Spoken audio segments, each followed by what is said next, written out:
L'embolisation lymphatique dans l'entéropathie exudative compliquant la circulation de type Fontan a été mise au point par l'équipe de Philadelphie. Et l'équipe du M3C Necker, en collaboration avec l'université de Louvain, a décidé de mettre en place ce type de procédure au sein du centre de référence des malformations cardiaques congénitales complexes à l'hôpital Necker Enfants Malades. L'équipe du laboratoire de cathétérisme de l'hôpital Necker Enfants Malades a décidé de mettre au point cette technique d'embolisation lymphatique dans l'entéropathie exudative en collaboration étroite avec l'équipe du professeur Marc Gewilick et du professeur Gert Mahler de l'université de Louvain, dont c'est un des sujets de prédilection. Cette équipe a également été pionnière dans la mise au point de cette méthode en Europe après que l'équipe de Philadelphie l'ait initialement décrite. La population de patients vivant avec une circulation Fontan augmente de façon importante ces dernières années, avec une survie précoce qui s'est nettement améliorée par la sélection des patients, mais également par l'amélioration des techniques chirurgicales. Il est prévu qu'autour de 2045, la population de patients vivant avec une circulation Fontan sera autour de 7,2 pour 100 000. Il s'agit également d'une population vieillissante, avec un âge moyen de la population vivante estimé en 2045 à 31 ans pour 18 ans aujourd'hui.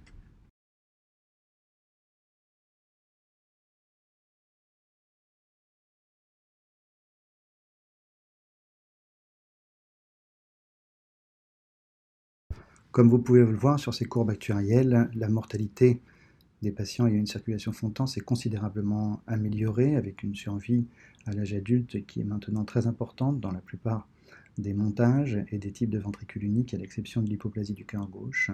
Cependant, la morbidité est élevée et seulement un petit quart des patients n'aura pas de complications liées à ce type de montage à l'âge de 20 ans.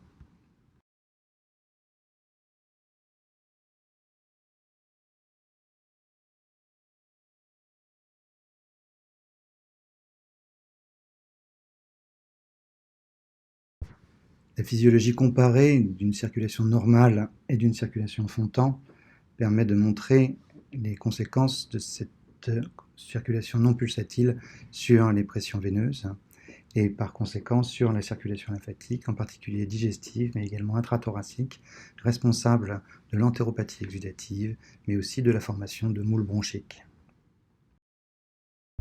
La défaillance progressive de la circulation Fontan est d'origine multifactorielle. Elle associe une dysfonction du ventricule unique, des résistances vasculaires pulmonaires élevées, un statut prothrombotique, l'entéropathie exudative et la formation de moules bronchiques, et d'autres phénomènes comme les arythmies, la faiblesse des muscles périphériques et éventuellement le surpoids lié à la sédentarité. L'entéropathie exudative est un des facteurs de risque majeurs de mortalité dans la circulation Fontan, puisque les patients ayant ce type de complications ont une mortalité qui est au moins le double de celle des patients qui en sont indemnes. Le développement du cathétérisme interventionnel lymphatique dans ces complications de la circulation Fontan a été initié par l'équipe de Philadelphie. Et vous pouvez voir sur cette diapositive à gauche une embolisation de lymphatique sur la partie haute et dans la partie basse le traçage de cette circulation lymphatique anormale lors d'une fibroscopie digestive avec l'injection de bleu de méthylène. À droite, il s'agit exactement du même type de procédure, mais cette fois-ci avec une endoscopie bronchique qui montre l'accumulation de lymphe dans la muqueuse sous-bronchique, permettant de repérer les lymphatiques à emboliser. Avec l'aide du professeur Gert Mahler de l'université de Louvain, qui est radiologue interventionnel spécialisé dans le cathétérisme interventionnel hépatique, nous avons mis au point à l'hôpital Necker Enfants Malades une technique d'embolisation lymphatique dans l'entéropathie exudative. Et vous voyez sur cette diapositive l'installation du patient pour le repérage éco-guidé de l'espace périportal qui sera ponctionné pour être initialement opacifié, puis embolisé pour tenter d'interrompre le phénomène de perte protéique dans le tube digestif. Une fois l'espace périportal ponctionné et le repérage de la circulation lymphatique anormale fait, La colle d'embolisation est préparée de façon instantanée et après rinçage du produit de contraste par du sérum glucosé, le matériel d'embolisation est injecté pour aller obstruer les lymphatiques anormaux.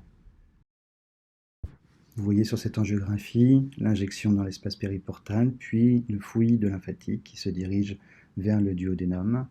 Notez sur la vidéo de droite la progression lente du produit de contraste dans la circulation lymphatique jusqu'au tube digestif.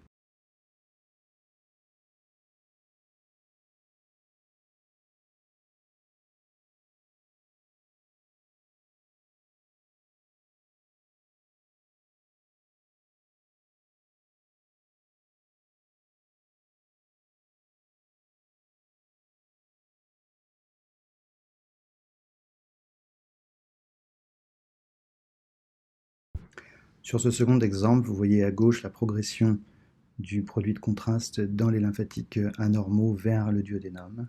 Et sur les images fixes de droite, l'embolisation à la fois droite et gauche du système lymphatique périportal jusqu'au tube digestif. Les résultats de cette procédure ne sont bien sûr pas immédiats, puisqu'il faut attendre plusieurs semaines avant que la perte protéique dans le tube digestif se tarisse et que les symptômes des patients s'améliorent. Cette innovation thérapeutique devrait rendre service aux patients ayant une entéropathie exudative français et nous espérons pouvoir continuer à développer cette méthode avec succès au sein du M3 Sénécaire.